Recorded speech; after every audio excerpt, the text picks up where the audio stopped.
It's nearly 7:30 p.m. here in Nouakchott, Mauritania, and the polls have officially ended. Most polling stations are shutting down their gates, but for those who are still in the compound before 7 p.m. will be allowed to continue voting, and this can run late into the night.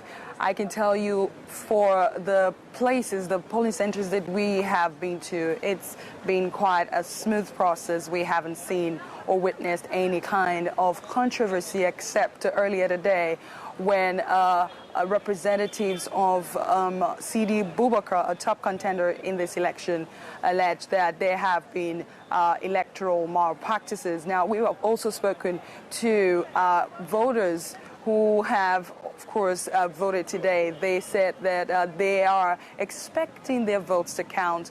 They are also expecting, quote, that the election will not be rigged. And they are also hanging around to make sure that the votes are counted. Now, to make sure that that goes smoothly, most presidential candidates, if not all of them, have monitoring teams stationed at the polling centers across the country, and they will be involved in the counting of the votes. For candidates who don't have their representatives at these polling stations, the votes will be counted on their behalf by the officials of the Electoral Commission.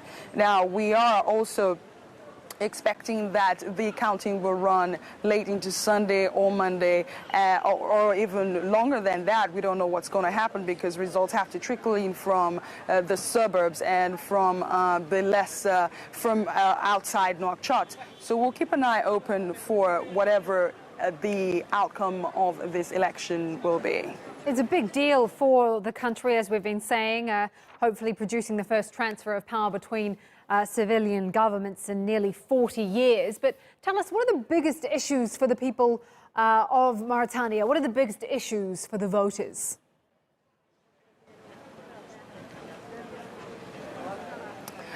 You know, we are being very lucky to move around the country in the last couple of days that we've been reporting on this election, and we have seen how widespread poverty is and widespread illiteracy also is.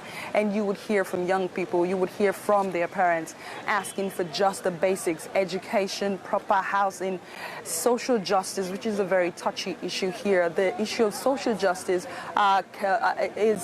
comes from the fact that Mauritania practiced slavery up until 1981, and former slaves have not been reintegrated properly into the society. So there is some form of racial discrimination against these people, and then you will find that there is that kind of racial. There's all kinds of racial discrimination against these people. Sometimes they cannot access basics like education for their children. Most of these people cannot send their children to school because they're just too poor. So they want poverty addressed. They want proper housing, just the basics of life, so that they can experience the dividends of democracy, as it's been touted by most of the political candidates in this race.